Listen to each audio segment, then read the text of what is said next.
नमस्कार, आप देख रहे हैं जीके क्लासेस और आज आप लोग जो है ये आकलन चैप्टर जो असेसमेंट को आप हम लोग आज पढ़ेंगे। आकलन किसे कहते हैं, ठीक है। बच्चों का जो हम लोग परीक्षा लेते हैं क्लास 1 to 5, 6 to 8 में जैसे, तो वह उसका बच्चों का जो विकास होता है उसका रिजल्ट देते हैं, बच्चा कितना सीखा, ये सब जो हम लोग जो पता करते हैं। और एक जो है मार्क्स बनाकर उसको मार्क्स कार्ड उसको उनको जो मार्कशीट है वो हम लोग को बच्चों को देते हैं एक साल के बाद। तो हम उसको बच्चे को क्या किए, हम बच्चों को आकलन किए कि बच्चा का विकास कितना एक साल के अंदर में हुआ। ये हम उसको ये रिपोर्ट जो है रिपोर्ट कार्ड हम गार्जियन को देते हैं। गार्जियन समझ लेता है कि बच्चा का मेरा जो एबिलिटी कितना है, वह किस प्रकार का शिक्षा ग्रहण कर रहा है। तो हम लोग आज आकलन का जो असेसमेंट है उसको हम लोग आज सीखेंगे। क्या होता है, किसी के बारे में जानकारी इकट्ठा की प्रक्रिया को आकलन कहा जाता है, ठीक है। जो बच्चों का जो प्रक्रिया जो है एक साल के अंदर में, वह उसको हम लोग क्या कहते हैं, आकलन कहते हैं। आकलन क्या चीज है, टीचिंग लर्निंग प्रोसेस, ठीक है। टीचिंग लर्निंग प्रोसेस के दौरान निरंतर चलने वाली एक प्रक्रिया है, यह कभी रुकता नहीं है। इस क्लास से गया तो उस क्लास में, उस क्लास से फिर गया उस क्लास में, यह प्रक्रिया जो है निरंतर चलते रहता है, जिसे हम लोग आकलन कहते हैं।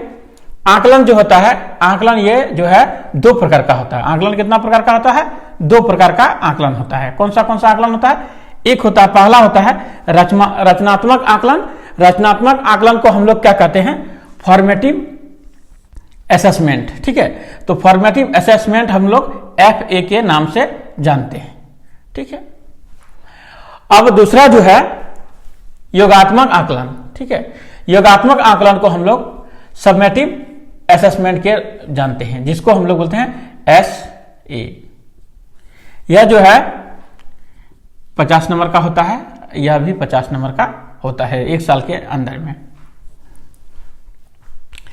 यह जो होता है क्लास के दरमियान में लिया जाता है, लेकिन ये 6 महीना में उसको लिया जाता है।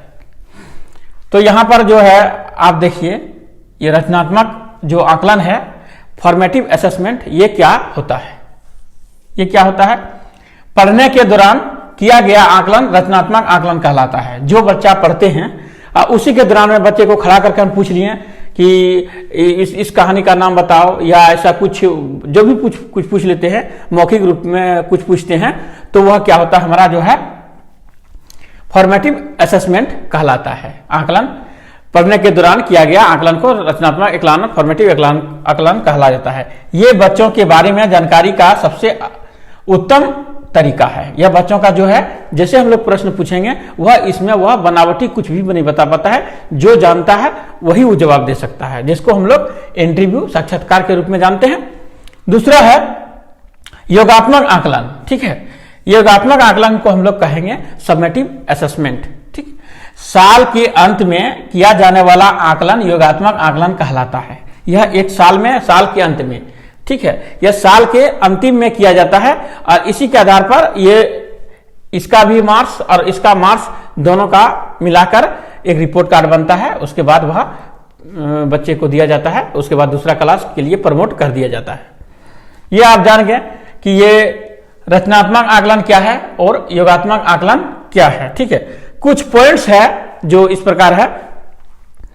सीखने का आकलन को या एग्जाम में पूछा जाता है, सीखने के आकलन को क्या कहा जाता है, तो सीखने के आकलन को योगात्मक आकलन के रूप में जाना जाता है, ठीक है। Assessment of learning, summative assessment, ठीक है। सीखने के लिए आकलन, ठीक है। यहां देखिए, सीखने के लिए आकलन, रचनात्मक आकलन। सीखने के लिए जो आकलन है वह कौन सा आकलन है, रचनात्मक आकलन। तीसरा आपका पॉइंट है सीखने के रूप में आकलन, असेसमेंट एज लर्निंग। इसका है क्या है, यह स्व आकलन यानी सेल्फ असेसमेंट। वह अपने आप अपने बारे में जानेगा ही, वह कर सीखने के रूप में आकलन सेल्फ असेसमेंट कहलाता है।